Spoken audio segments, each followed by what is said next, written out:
guys, I'm here to show you tonight how I am going to use Prima Decor's molds to actually decorate some pots with. I have one here. Lucas, can you go get that for me? So I have painted some paint on this little itty bitty guy here. I blended in the navy with vintage duck egg on there. This is one that I am finishing up the paint on. This one's really big. You can see almost as big as my head. I used the Tilden Flourish mold on this one. Here's what the mold looked like. And this one was actually made out of resin because I didn't have my Prima marketing paper clay in yet. So that was made using epoxy resin and glued on.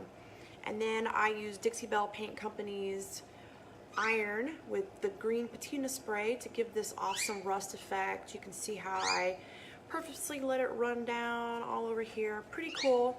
Again, that's the Tilden Flourish mold, and all these can be found on my website, www.greenowlrefab.com. Okay, so this was a big pot. I am using Prima's Keyholes mold. You see that? It's pretty cool. And I'm gonna put little keyholes all over this little guy. So let's change the camera here, and I'm gonna show you how easy this is. And I'm going to use the Prima's paper clay. Again, all these supplies can be purchased on my website if you're interested.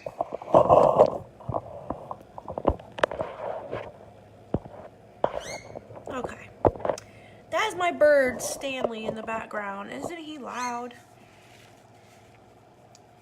Okay. You can see here that I've already created a few. They're still wet.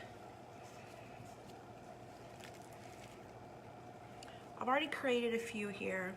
And the neat thing about these is if you put them on your pot or whatever surface you're using and it's rounded, when they're wetter, it's easier, but these do bend quite well. And then if you want them to, they can leave some kind of cool cracks. The longer you let them dry before you bend them, you can get that crack effect. See that? How it looks real old. It's kind of cracking and breaking. I did that on purpose. Here's a longer one here. And like I said, you can see they bend quite nicely. So they bend onto the surface of this pot just perfectly. Isn't that awesome? Okay, so let me show you real quick here how I do this. I already have some of these dusted with cornstarch. Some people don't do that. I prefer to do that. I have these Prima Frank Garcia memory hardware powder brushes, dusting powder brushes, artisan powder, whatever you want to use them for, and you can get these on my site as well. And I just very lightly, still have some on my brush here, dust in some cornstarch. This is just basic cheap cornstarch. Works wonders. I mean, these the paper clay just pops right out of these. Really, really nice. I'm just filling in the ones where I already made the mold. Okay, so since we're live, I want to try to make this real quick. I had to brush some in the navy paint off there, so I promise you it's dry. Okay, we're gonna take the paper clay and just a little bit at a time. I'm gonna kind of warm it up in my hand a little bit, kind of like that. And then we're just going to press these into the mold, as you can see I'm doing. Now what's gonna happen is there's gonna be some sticking up here. And the easiest thing I have found are these little scrapers. Pampered Chef has the little brown ones, and these are called my favorite scrapers off of Amazon. Pretty easy. I also love my little Pampered Chef mini spatula. I'm gonna have to buy some more of these. I like being able to hold on to the handle. So what I do is I kind of just push down while I'm scraping off. And don't get nervous if you see it pushing away from the side. What I do is I take my extra where it kind of pushed away from the mold, push it in there. So I slowly just start taking off my extra clay. It does drag a little bit when you go across the top of it. That's okay, because what I do next is I use my warm fingers to see where it's coming on. Probably can't see too much. I push it away from the side and down just a bit, just to get it into the mold and away from the sides. But I like the back of mine to be flat because I'm going to be adhering them to the pot, and I don't want a lot of gaps or anything. So I need just a little bit more in there. So I kind of just push it to the edge and then back away from the edge. And that'll fill in all those spots that it kind of came undone. Works beautifully. And then I can feel my keyhole right here. I want that to be clear, so I'm going to scrape the extra off of there. And there you have it.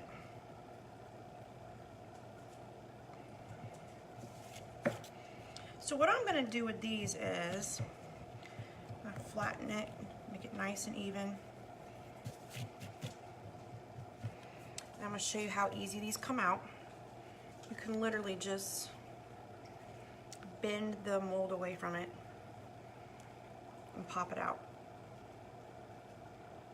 Just be careful there where the keyhole is at. Okay.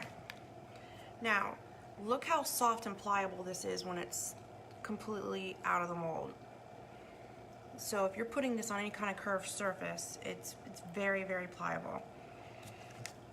I am actually going to paint some glue onto the back of this. Where did I put my glue? Here it is. I'm using E6000. You can even use wood glue, and you can get these on my website. They are super, super cheap, like glue and craft brushes. That way if my glue does harden on here before I get it off, I really don't care. So just get some glue out, brush my glue onto the back of this. Be careful when it's wet. I mean, you don't want to break it. I also like the E6000 because I feel like it dries faster, and when you're putting it on a surface, I feel like it kind of holds itself on there. Some other glues that I've used, I actually had to use duct tape to tape my, for instance, when I did this one, I probably just wasn't using the best glue, and I had to use duct tape to hold the medallion on. So I just brushed a really nice thin layer on here, not getting too close to my sides. Okay, and now I have my pretty pot. I'm gonna take this guy, oops. I'm going to just put him on, and then where I do have, you know, the gap, I'm just gonna press down very gently. And I say gently because you don't wanna ruin the, you know, the intricate design on the front there. Straighten that out, flatten it out, just gentle pressing on there. And there you have it. I have one of my keyholes on my pot. Now my plan is to completely cover this pot with keyholes all over it. And then what I'm gonna do is I'm gonna paint these in Dixie Belle Paint Company's Iron Patina paint. And I'm gonna use the green spray, and I'm gonna get the same effect I did here, the rust. And so all my keyholes all over this pretty bluish green pot are gonna be rusted. And then I will probably go after that, add some wax on there, and use the Prima Marketing Frank Garcia Memory Hardware Artisan Powders. This one's black. I also have gray, ivory. There's a really, really dark vintagey pink color, red. There's green, ivory. So that's what I'm gonna do. And you can probably find these on my page not too long from now when I get them all finished up. Thanks for watching, everybody. Bye.